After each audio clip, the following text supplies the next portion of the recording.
Welcome to our latest grammar video. This week we're taking a look at 5 sentences from Dennis Johnson's short story called Emergency.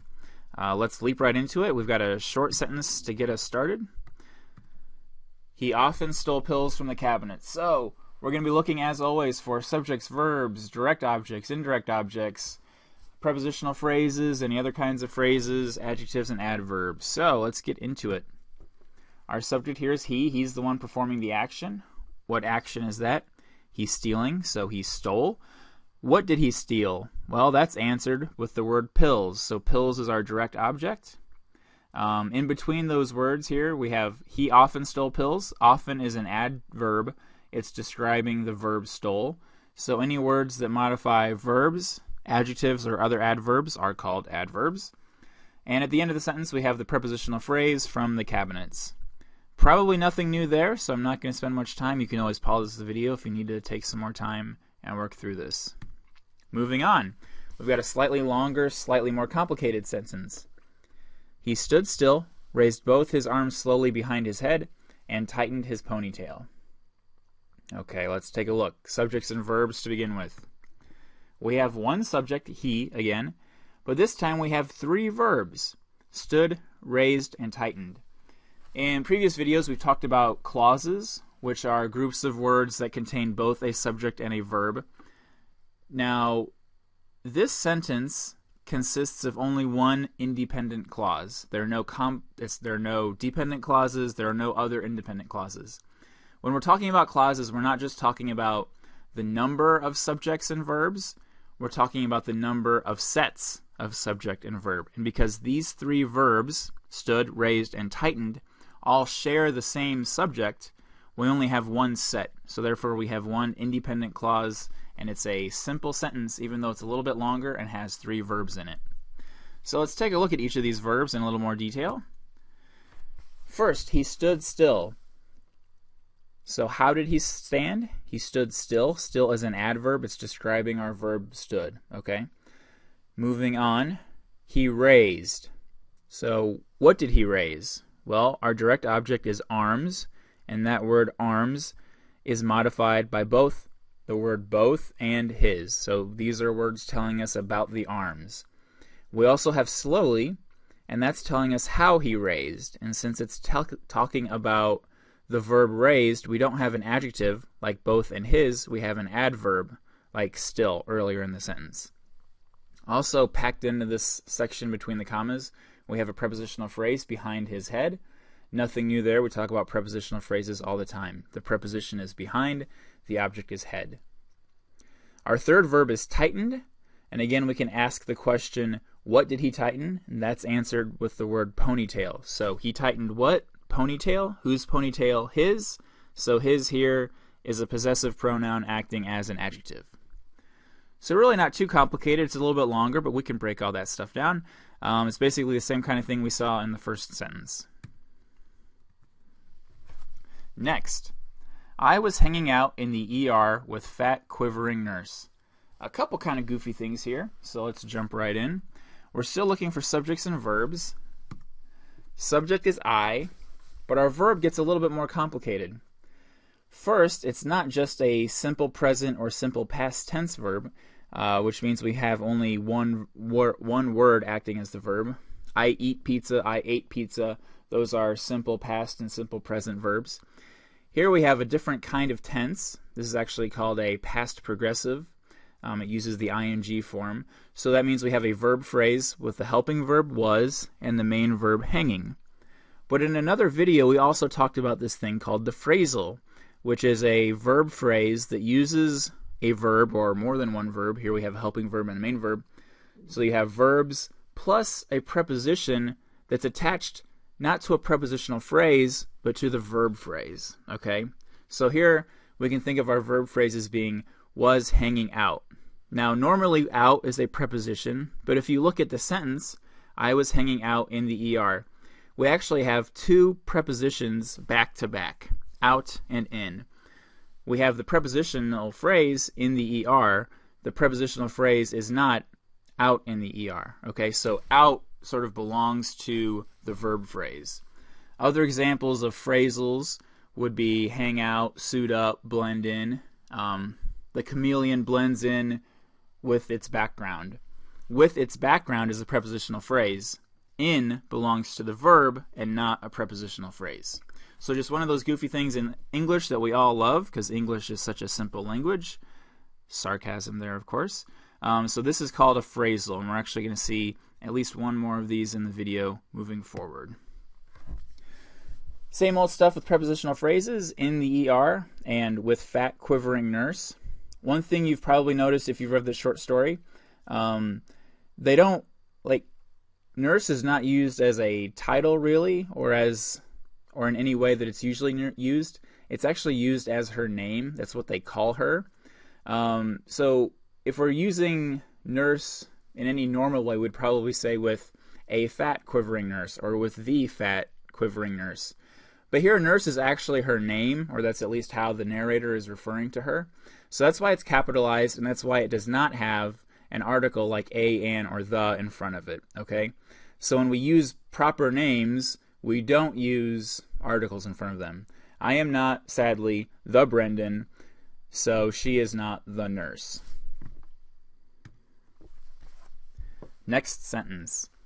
One of the family service doctors that nobody liked came in looking for Georgie to wipe up after him. Okay. This is one of those sentences where we have an independent clause and a dependent clause, so I've got those separated for you. The independent clause, a lot of times you'll find that either at the beginning of the sentence or at the end of the sentence, but here it's kind of spliced and separated by the dependent clause, which comes right in the middle. So the independent clause, if we put it back together, is one of the family service doctors came in looking for Georgie to wipe up after him. The dependent or relative clause is that nobody liked. And so we'll just spend a quick second talking about that relative clause first because it's so short, and then we'll move on to the independent clause. Remember, a clause has both a subject and a verb, so if we look at the dependent clause, we'll see that the subject is nobody, the verb is liked, and our dependent marker word or relative pronoun is that. Okay, so we have, it's pretty short, but we still have subject and verb. Now let's take a look at this independent clause. Usually we start out by looking for the subject and verb, but I'm going to take a different approach this time, and you'll see why in a second. Instead, let's look for the prepositional phrases. So we can identify those as of the family doctors, for Georgie, and after him. We've got a couple of things that look like verbs. One is being used as an adjective. We have looking, and here it's being used as an adjective. Looking is a present participle that's really just the ing form of the verb. And in other videos, we've talked about how if you're going to use the ing form of the verb as a verb, it has to be accompanied by a helping verb. Remember in a sentence or two ago, we had was hanging out. Hanging is a present participle. It's an ing form, and it was acting like a verb because it had the helping verb was in front of it. Here, we don't have the helping verb, so we know that it's going to be functioning as something else other than a verb. And in this case, it's acting as an adjective. Then we've got this thing, to wipe or to wipe up, and that's called an infinitive. You probably recognize that to is a preposition, and when you pair to with a pronoun or a noun, you have a prepositional phrase. But when you pair to with a verb, the base form of a verb, you have something called an infinitive. And those are not acting as main verbs. And in fact, we actually have like a phrasal infinitive because we can attach up to wipe. Because you can see we have two prepositions back to back. To wipe up after him. Up does not belong to the prepositional phrase after him. Up belongs to the base form of the verb wipe, which itself belongs to the infinitive to wipe. So, a little complicated there. I'm going through these things as a way of eliminating chunks of language from the sentence so that we can take a look at what's left to identify our subject and verb. So, we eliminate basically everything in the independent clause except for one and came in. So our subject actually is one. You might think on first review that the subject of the sentence would be doctors, but that's not true. Doctors is the object of the prepositional phrase. And so if you have something serving as the object of a prepositional phrase, it can't be serving as the subject of the sentence. So technically, the subject here is one, and the verb is came in. And again, that's another phrasal, right? We have the verb plus a little preposition that's called a particle, which is attached to it. So one came in. Everything else, all the prepositional phrases, the dependent clause, those add a little bit of flavor, some more information to the sentence, but grammatically all we would really need is one came in. Next sentence. Nurse, and again we're using this as her name, right? Not a nurse or the nurse, but nurse, went to the wall intercom and buzzed the doctor on duty, the family service person. Subject, nurse, and again we've got a couple of verbs here. The first is went, and the second is buzzed. What did nurse do? She went and she buzzed. We don't have a direct object for went, but we do have a direct object for buzzed. Who or what did she buzz? Well, she buzzed the doctor, okay? We also have a couple of prepositional phrases, to the wall intercom and on duty. And you'll see that in our first prepositional phrase, we have wall and intercom, which can both be used as nouns, but in this case, wall is sort of being used as an adjective describing the intercom. What type of intercom? The wall intercom, okay? So the actual object of this preposition is intercom, and wall is not being used as a noun here. That leaves us with the family service person. And there's no preposition there, there's no dependent marker word, but it's separated by a comma. So what's going on here? Well, this is something we call a noun phrase. And this is what names or renames something else earlier or later in the sentence, okay?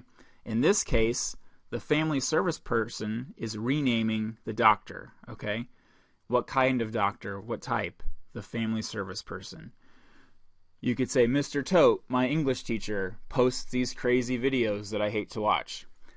Mr. Tote would be the subject or the noun, and my English teacher would be a noun phrase that is naming or renaming Mr. Tote. Okay, so they're both sort of giving information about the same thing. Technically, in that case, the subject would be Mr. Tote, and my English teacher would be the noun phrase renaming or giving us additional information about that noun. Okay, that's it for this week. I hope this was helpful. We'll see you next week.